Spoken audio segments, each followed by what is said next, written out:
لا هادي له فلن تجد له وليا مرشدا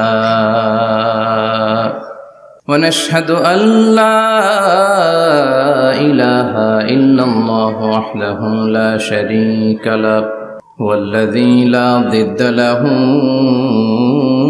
ولا ند له لا مثل له ولا مثيل له لا وزير له ولا كفيل له لا شبه له ولا شبيه له لا ولد له ولا والد له وهو الواحد الفرد الصمد لم يلد ولم يولد ولم يكن له كفوا أحد ونشهد أن سيدنا ونبينا وحبيبنا وبشيرنا ونذيرنا وطبيبنا وطبيب أرواحنا وحبيبنا وحبيب ربنا محمدا عبد الله ورسوله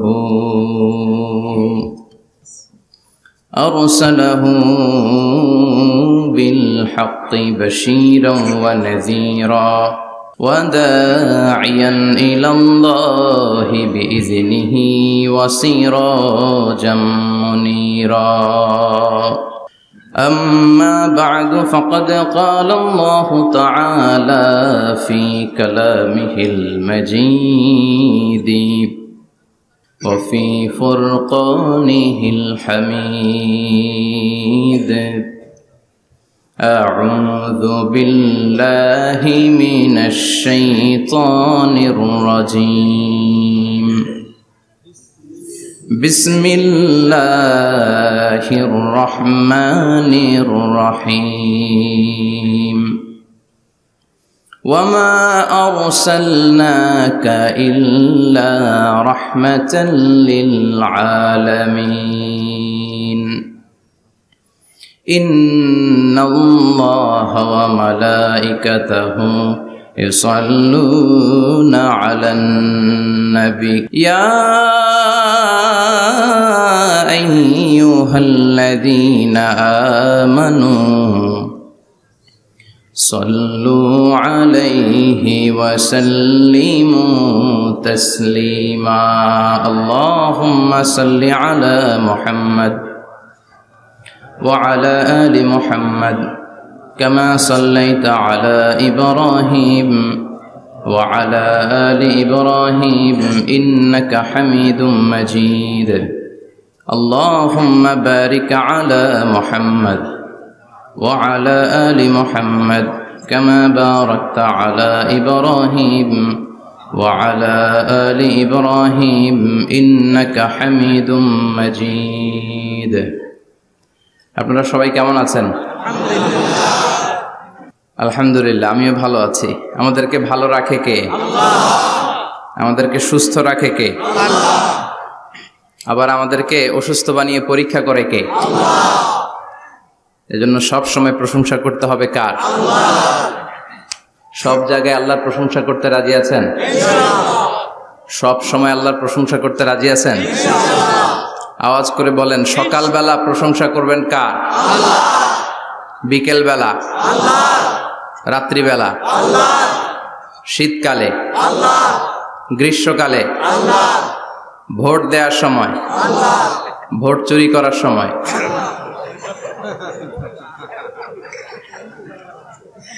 সব জায়গায় আল্লাহর প্রশংসা থাকার দরকার আছে না নাই? কিন্তু ভোট চুরি করা যাবে না।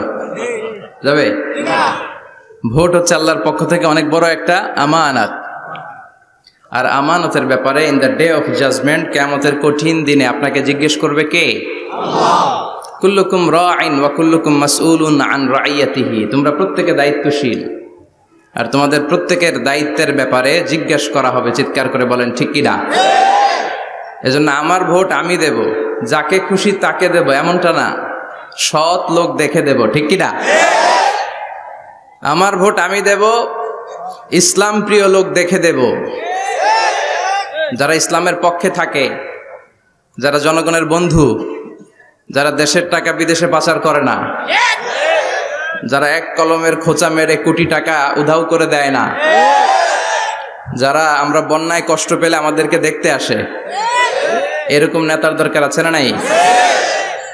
আবার নেতা ভুল করলেও নেতাকে শুধরে দিতে হয়, ঠিক কিনা? ইমাম সাহেব যদি মসজিদে নামাজ পড়াতে যে ভুল করে, পিছন থেকে শুধরে দিতে হয় না? ইমাম সাহেব নামাজ শুরু করেছেন, ওয়াদ-দুহা ওয়াল-লাইলি ইযা সাজা মা ওয়াদ্দাআকা রাব্বুকা ওয়া মা ক্বালা, এরপরে ভুলে গেছে, আর বের হয় না। এরকম হয় না? বিষ্ণু ঈসা ইসলামেরও হতো, সাহাবাদেরও হতো, ভুলে গিয়েছে, বের হয় না, তখন পেছন থেকে শুধরে দিতে হয়। তবে আগে সুযোগ দিবেন, তাকে আপনি চান্স দিবেন, তিনি আবার রিপিট করবে, রিপিট করে সূরাটাকে বের করে আনতে পারে কিনা ট্রাই করবে। 2-3 বার ট্রাই করার পরেও যদি না পারে, পিছন থেকে ঠিক করে দেওয়ার দরকার আছে না নাই? কিন্তু অনেকে আবার পিছনে উৎ পেতে বসে থাকে যে ইমাম ভুল করে কোন জায়গায়। তারাবির নামাজে আমাদের দেশে এই ঝামেলা আছে না নাই? এক হাফেজ সাহেব নামাজ পড়ে, আর এক হাফেজ সাহেব পিছন থেকে কোথায় ভুল হয় একটু দেখি। এই নিয়তে যদি আপনি হেফজ করেন, আপনার দিনও শেষ, দুনিয়াও শেষ, আখিরাতটাও বরবাদ। জোরে বলেন ঠিক কিনা? ভুল হতেই পারে, মানুষ ভুলের ঊর্ধ্বে নয়। কুল্লুকুম খাত্তা, তোমরা সবাই ভুল করো। ওয়া খায়রুল খাত্তাইনা তাওয়াবুন, আর এই ভুলকারীদের মধ্যে আল্লাহর কাছে শ্রেষ্ঠ ভুলকারী যে লোক ভুল করার পরে তওবা করে কার কাছে? আল্লাহর কাছে। আল্লাহর কাজই তওবা কবুল করা। গাফিরিজ যামবি ওয়া কাবিলিত তাওব। আমরা ভুল করব, শয়তান ওয়াসওয়াসা দিবে, আর আল্লাহ মাফ করবে, ঠিক কিনা? কি আল্লাহ আমরা পাইছি, উনি মাফ করার জন্য বসে থাকে 24/7, সপ্তাহের 7 দিন, মাসের 30 দিন, দিনের 24 ঘন্টা তিনি বসে থাকেন, কখন আমার বান্দা চোখের পানি ছেড়ে আমার কাছে ক্ষমা চায় আর আমি আল্লাহ ক্ষমা করে দেব। শয়তান আল্লাহকে চ্যালেঞ্জ দিয়েছিল, আল্লাহ আপনি তো জান্নাতে ঢোকাতে পারবেন না, এতগুলো জান্নাত কেন বানালেন? জাহান্নাম আরো বেশি হলে ভালো হতো। আল্লাহ বললেন কেন? শয়তান বলে, আল্লাহ এই সবগুলারে আমি ওয়াসওয়াসা দিয়ে, মুনাফিক বানিয়ে, নাস্তিক বানিয়ে জাহান্নামে ঢুকাবো।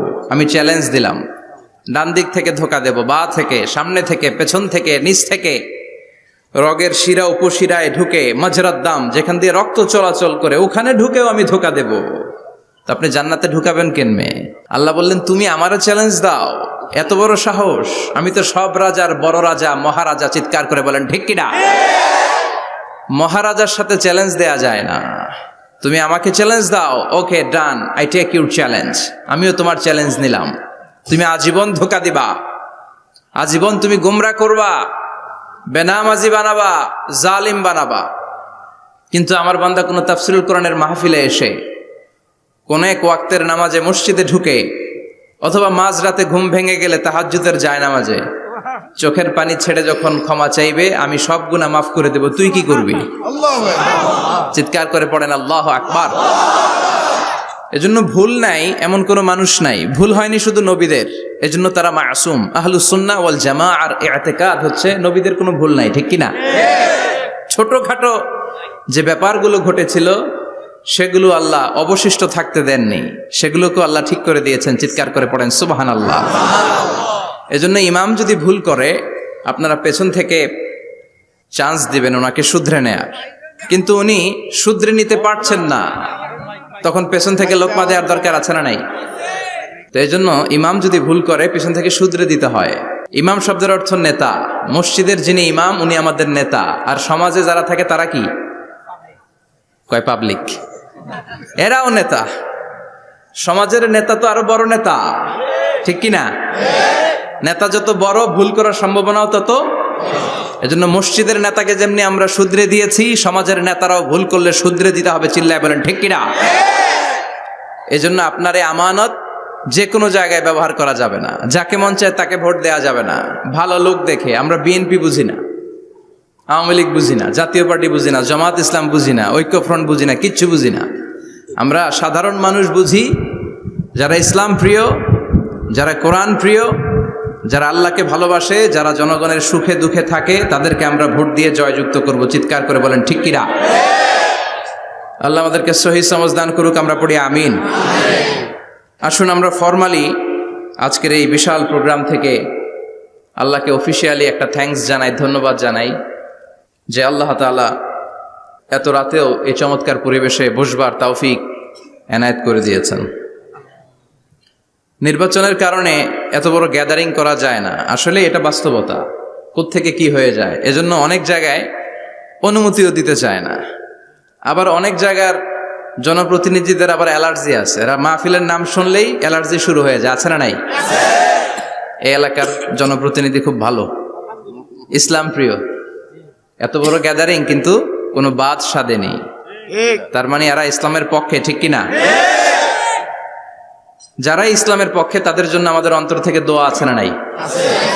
আর যারাই ইসলামের বিপক্ষে, whoever you are, I don't care, তুমি যেই হও না কেন, তুমি যদি ইসলামের বিপক্ষে যাও, তোমার জন্য আমার অন্তরে এক ফোঁটা দরদ নাই।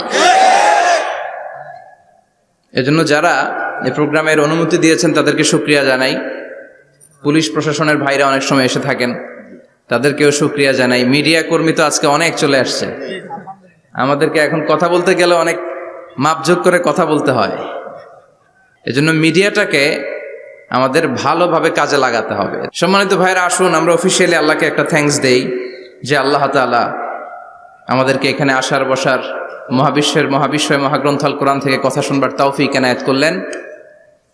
আমরা হৃদয় নিংড়ানো মনের সবটুকুন ভালোবাসাকে উজাড় করে দিয়ে, সিংহ শার্দুলের মতো গর্জন করে, আকাশ বাতাস প্রকম্পিত করে, মন প্রাণ বুক মুখ একসাথে করে, দেহের সবটুকুন শক্তি গলার মাঝ বরাবর এনে চিৎকার করে পড়ি রাসূলের শেখানো শুকরিয়া বাণী কালিমাত শুকর, আলহামদুলিল্লাহ। সবাই পড়েন রব্বানা লাকাল হামদ হামদান কাসীরান তাইয়িবান মুবারাকান ফীহি ইয়া রাব্বি লাকাল হামদু কামা ইয়ানবাগি লিজালালি ওয়াজহিকা ওয়া আযীমি সুলতানিকা লাকাল হামদু বিল ঈমান লাকাল হামদু বিল ইসলাম লাকাল হামদু বিল কোরআন। আমরা প্রশংসা করলাম কার? আল্লাহর প্রশংসা করতে ভালো লাগে? যে বান্দা প্রশংসা করে বেশি বেশি, আল্লাহ তার উপর খুশি হয়ে যায়। বান্দা যখন কিছু খায়, খেয়ে বলে আলহামদুলিল্লাহ, আল্লাহ তার উপর খুশি হয়ে যায়। বান্দা যখন কিছু পায়, পেয়ে যদি বলে আলহামদুলিল্লাহ, আল্লাহ নেয়ামতের বাড়িধারা তার উপর আরো বাড়িয়ে দেয়। লা ইন শাকারতুম লা আযীদান্নাকুম ওয়া লা ইন কাফারতুম ইন্না আযাবী লাশাদীদ। নেয়ামতের শুকরিয়া করলে আরো বাড়িয়ে দেব। আমার খাজানা, আমার ধন ভান্ডার যে কত বিশাল, তোমাদের কোনো ধারণাই নাই। আল্লাহু আকবার। হাদিসে কুদসিতে আল্লাহ বলেন, ইয়া ইবাদি, হে গোলামেরা, লাউ আন্না আউওয়ালাকুম ওয়া আখিরাকুম ওয়া ইনসাকুম ওয়া জিন্নাকুম কামু আলা সাঈদিন ওয়াহিদ। পৃথিবীর সব মানুষগুলো, সাইয়েদনা আদম থেকে শুরু করে কিয়ামত পর্যন্ত যারা আসবে, সবাই যদি একটা বিশাল ময়দানের উপর দাঁড়িয়ে তাদের মনের যত চাহিদা আকুতি আছে সবকিছু আমার কাছে বলে, তারা যা চায় সবই যদি আমি দিয়ে দেই, প্রত্যেকের যত চাওয়া পাওয়া আছে সবও যদি আমি পূরণ করে দেই, আমার খাজিনা, আমার ধনভাণ্ডারের 1 ইঞ্চিও কমবে না। কত বড় ধনভাণ্ডারের তিনি মালিক, আল্লাহু আকবার। এজন্য বিপদে পড়লে চাইবো কার কাছে? বন্ধুর কাছে বিপদ শেয়ার করার আগে, ফেসবুকে শেয়ার দেওয়ার আগে শেয়ার দিব কার কাছে? কথা কি বুঝেন? প্রথমে শেয়ার চলবে কোথায়? আল্লাহর কাছে শেয়ার করব। বিশাল ধনভাণ্ডারের মালিক আমার সব সমস্যার সমাধান করে দিলেও তার ধনভাণ্ডারের কোনো কমতি হবে না, ঠিক কি না? এজন্য সব সময় আল্লাহর প্রশংসা করতে হবে বেশি বেশি। এত নেয়ামত তিনি দিয়েছেন, আপনি গুণে শেষ করতে পারবেন না। ওয়া ইন তা'উদ্দু নি'মাতাল্লাহি লা তুহসুহা। এত নেয়ামত দিয়েছি, গুণে শেষ করা যায় না। ঠিক যে মুহূর্তে আমরা এখন কথা শুনছি, অনেকে এখন হসপিটালের বেডে আছে না নাই? দুর্ঘটনায় আছে না নাই? ঋণের বোঝায় জর্জরিত, পাওনাদাররা বাড়িতে এসে ঝামেলা করে ঘরে থাকতে পারে না, আছে না নাই? মামলা হামলা ঝামেলা জুলুম, নানা কারণে নানা জায়গায় মানুষেরা বিপদে আছে। অনেকের ক্যান্সার, যেটার কোনো অ্যান্সার নাই, দেহের সেলের ভিতরে, প্রত্যেকটা সেলে কোষের ভিতরে জ্বালা ধরে গিয়েছে, হসপিটালের বেডে বসে মৃত্যুর প্রহর গুনছে, এরকম আছে না নাই? ঠিক সেই মুহূর্তে আমরা খুব শান্তিপূর্ণভাবে মহাবিশ্বের মহাবিশ্বয় মহাগ্রন্থ আল কোরআন থেকে কথা শুনতে বসতে পেরেছি। এজন্য শুকরিয়া চলবে কার? আল্লাহ, তুমি আজকের মাহফিলটাকে আমাদের নাজাতের ওসিলা বানাও। আমরা যেন তোমার শুকর গুজার বান্দা হতে পারি, তুমি তৌফিক দাও। কোম্পানিগঞ্জ বাজার শ্রমিক ফেডারেশনের উদ্যোগে ৮ম বার্ষিক ওয়াজ ও দোয়ার মাহফিল। সমাজে পরিবর্তন আসতে শুরু করেছে। আগে শ্রমিক ফেডারেশনের এরা যাত্রাপালা করতো, তাই না? নাচানাচি, দুনিয়াকে মজা লেলো, রুব্বানে নাচে কোমর দুলাইয়া, না? উনিও জানে রুব্বানে নাচে কোমর দুলাইয়া। ফেরেশতারা বলবে তো করে পিডামু আমরা জুলাইয়া। মায়ের আসরে নাই? প্রশ্ন করা হবে। কবরে যেতে না যেতেই প্রশ্ন করা হবে। মরতে আমাদেরকে হবেই। আকসিরু যিকরা হাযিমিল লাযযাত, পৃথিবীর সব স্বাদকে পানসা করে দেয় ওই বিষয়টাকে বেশি বেশি স্মরণ করো। বিশ্বনবী বলেছেন সব স্বাদকে পানসা করে দেয় কি? মরণ। ঠিক কি না? The most certain thing in our life is death, and the most uncertain thing in our life is the time of death. আমাদের জীবনের সবচাইতে সুনিশ্চিত বিষয় হচ্ছে মরণ, মরতে হবেই। কিন্তু সবচেয়ে অনিশ্চিত বিষয় হচ্ছে দ্য টাইম অফ ডেথ। কখন মরবো, কোথায় মরবো এটা জানি না, তাই না? আমরা যে মরবো এটা সবাই জানেন না? কথা বলেন। সবাই জানে, কিন্তু কখন মরবো জানেন? কিভাবে মরবো জানেন? কখন যে মৃত্যুর সময়টা চলে আসবে আমরা কেউ জানি না। এবং একটা মানুষের জীবনের সবচাইতে ভয়ঙ্কর অভিজ্ঞতা হচ্ছে এই মৃত্যু। আর এই এক্সপেরিয়েন্স, এই অভিজ্ঞতার কথা কাউকে শেয়ার করে যাওয়া যায় না। কেমন লেগেছিল তার বলে যাওয়ার আগেই তাকে উড়াল দিতে হয়, ঠিক কি না? এজন্য পরিবর্তন আসতে শুরু করেছে। বাজার